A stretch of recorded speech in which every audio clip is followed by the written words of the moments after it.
মকর রাশি অথবা মকর লগ্নের যারা রয়েছেন, বর্তমান আপনারা যে পরিস্থিতিতে চলছেন সেই পরিস্থিতি অনুসারে পরবর্তী দিন, ভবিষ্যৎ এক সপ্তাহ আপনাদের কেমন যাবে আপনারা জানতে চলেছেন। ফেব্রুয়ারি মাসের 3 তারিখ থেকে ফেব্রুয়ারি মাসের 9 তারিখ 2025 এই সপ্তাহের প্রথম দিন যোগাযোগ বৃদ্ধি আপনাদের হচ্ছে। আপনি যে ভাবটা নিয়ে মনের মধ্যে একটি উন্মাদনা নিয়ে কাজ করছেন, প্রথম দিকেই এর ফল কিন্তু আপনারা পাবেন। তবে ছোটোখাটো বিষয় বেশি আপনারা উত্তেজিত হবেন না। কোনো কিছু পেতে হলে বিপরীত দিকে হয়তো আপনাকে সমীহ করতে পারে, এই বিষয়ে যাবেন না। আপনারা যে কাজের মধ্যে রয়েছেন সেই কাজের মধ্যে ফোকাস রেখে এগিয়ে চলুন। সপ্তাহের প্রথম দিনে কিন্তু আপনারা ফল পাবেন। যারা বিবাহিত জীবনে রয়েছেন, কোনো রকম আপনাদের মধ্যে সমস্যা চলছে, শুধু একটু আপনি যদি চেষ্টা রাখেন সম্পর্কের উন্নতি অবশ্যই আপনারা করতে পারেন। এবং যাদের বড় বিজনেস ব্যবসা করেন, সেক্ষেত্রে অবশ্যই আপনাকে মনোযোগ দিতে হবে। সমস্ত কিছু ক্ষেত্রে অন্য ব্যক্তির উপরে ছেড়ে দিলে কিন্তু হবে না।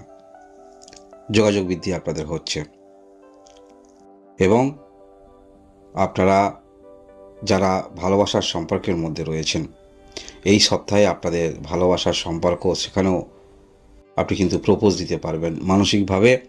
যাকে আপনি ভাবছিলেন দীর্ঘদিন ধরে, সেরকম ক্ষেত্রে প্রপোজও আপনারা দিতে চলেছেন এই সপ্তাহে।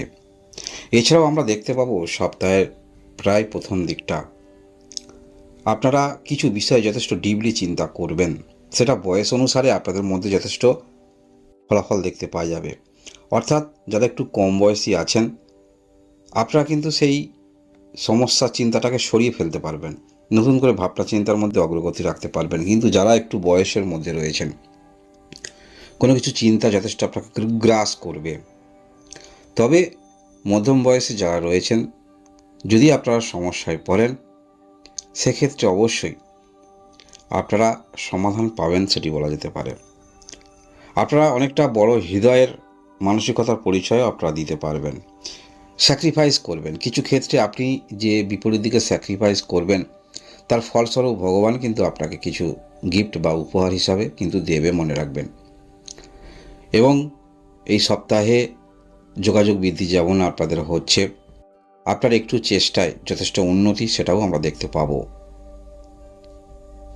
যারা বিশেষ করে কোনো রকম হস্তশিল্পের সঙ্গে যুক্ত রয়েছেন বা এরকম শিল্প ভাবাপন্ন মানসিকতা নিয়ে চলেন, যারা আপনার সোশ্যাল মিডিয়ায় আপনার মধ্যে যে ক্রিয়েটিভিটিগুলো আছে সেগুলো আপনি দেখান, তাহলে এই সপ্তাহে কিন্তু আপনাদের সেই ক্ষেত্রে যারা ক্যারিয়ার হিসাবে বেছে নিয়েছেন যথেষ্ট অগ্রগতি রাখতে পারবেন এবং যে বিষয়গুলো আপনি করবেন সেগুলি যথেষ্ট ফলপ্রসূ হতে চলেছে। আপনি কিন্তু স্যাটিসফাই থাকবেন। এই সপ্তাহে এইরকম কিছু ঘটতে চলেছে। এবং যারা আপনারা সন্তান নিয়ে চিন্তিত রয়েছেন, সন্তানের ক্যারিয়ার নিয়ে আপনি যে বিষয়ে লিপ্ত রয়েছেন, আপনার কাছে মনে হতে পারে আপনার সন্তানও সেই যদি ক্যারিয়ার গ্রহণ করে, পরবর্তী ক্ষেত্রে অবশ্যই ভালো হবে, এরকম চিন্তাও মনের মধ্যে আপনাদের থাকবে। এই সপ্তাহে যে কোনো বিষয় আপনার জীবনে ঘটুক না কেন, সেটা কিন্তু আপনি সাদরে গ্রহণ করবেন। অর্থাৎ সমস্যা হলে যেমন সমাধান করতে হবে, ভালো সময় মধ্যে যারা থাকবেন বা পড়বেন, সেক্ষেত্রে আরও আপনাকে উন্নতি করতে হবে, এই বিষয়টা কিন্তু আপনি যথেষ্ট বুঝতে পারবেন এবং আশাবাদী সমস্ত কিছু ক্ষেত্রে আপনি হবেন। আপনারা যে কোনো বিষয়ে যথেষ্ট পজিটিভ এনার্জি নিয়ে চলবেন, কারণ এই সপ্তাহে আপনারা বুধ আদিত্য যোগের ফলাফল পাবেন। এছাড়াও আপনার পঞ্চম ঘরে বৃহস্পতি গ্রহ অবস্থান করে আছে। এছাড়াও দীর্ঘদিন ধরে আপনার তৃতীয় ঘরে রাহু গ্রহ অবস্থান করে আছে। তাই এই সপ্তাহে চন্দ্রের যে গোচর, সেই গোচর অনুসারে ভালো গ্রহের যে অবস্থান, তার ফলাফল কিছু না কিছু অবশ্যই আপনারা পাচ্ছেন।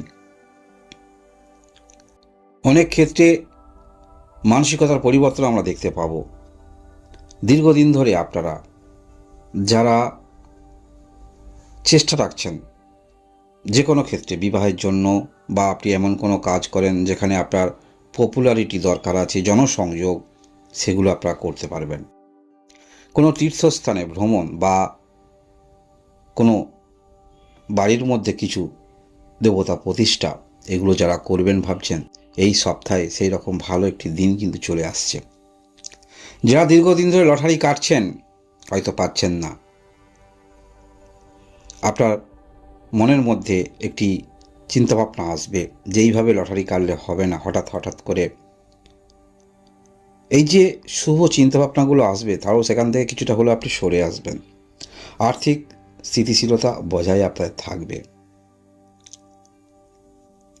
এছাড়াও এই সপ্তাহের মাঝামাঝির পরের দিকটা, পূর্বেও আমি আপনাদের বলেছি এই ভিডিওর মধ্যে, যে কোনো বিষয়ে আপনারা রাগান্বিত হয়ে সিদ্ধান্ত নেবেন না। যে কোনো পরিপ্রেক্ষিতে সময়টা গড়াতে দিন, একটু সময়টা অতিবাহিত করতে দিন, তারপরে দেখবেন সময়টা আপনার পক্ষে যাচ্ছে। হঠাৎ করে যে কোনো বিষয়ে রেগে যাবেন না, রিয়্যাক্ট করবেন না, একটু সময় দেবেন, দেখবেন ফল কিন্তু আপনার পক্ষে আসতে চলেছে। কারণ আপনার মধ্যে চতুরতা যথেষ্ট থাকছে, যে কোনো বিষয়ে বুঝিয়ে বলার প্রবণতা থাকছে, যে কোনো বিষয়ে বিপরীত দিকে আকর্ষণ করার ক্ষমতা থাকছে। এই যে বিষয়গুলো আপনার মধ্যে পরিলক্ষিত হচ্ছে, এই বিষয়টা আপনাকে যথেষ্ট অ্যাডভান্টেজ পাইয়ে দিচ্ছে। তাই যে কোনো বিষয়ে আপনি আপনার কাজের লক্ষ্য পূরণের জন্য চেষ্টা রাখবেন। অহেতুক কেউ আপনাকে কিছু বলল বা যে কোনো বিষয়ে রিয়্যাক্ট বেশি করতে যাবেন না, আর সময়টা গড়াতে দেবেন। অবশ্যই তার ফলস্বরূপ কিন্তু আপনি ভিন্ন ফলাফল পাবেন। তাই সমস্ত ক্ষেত্রে বেশি উত্তেজিত না হয়ে আপনারা ধীর মস্তিষ্কে ভাবনা চিন্তা নিয়ে রাখবেন, কারণ আপনার মধ্যে চিন্তাভাবনার ব্যাপ্তি যথেষ্ট থাকছে।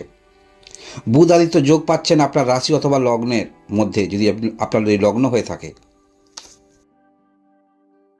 এই সপ্তাহে আপনার জীবনে যাহাই ঘটুক না কেন, সপ্তাহের শেষের দিকটা অবশ্যই নতুন করে ভাবনা চিন্তা নিয়ে অগ্রগতি রাখবেন এবং নতুন পদক্ষেপ রাখতে আপনাকে দেখা যাবে। যে কোনো দিক থেকে আপনার জীবনের পার্সোনাল, বিবাহিত জীবনে হতে পারে, বা আপনি যে কর্মরত কাজে রয়েছেন সেই কাজের নতুন দিগন্ত, নতুন কিছু আপনাদের সামনে খুলতে চলেছে।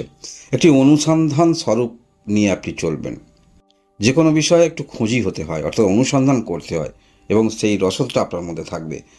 অর্থাৎ এই সপ্তাহে ভালো কিছু আপনাদের ঘটবে।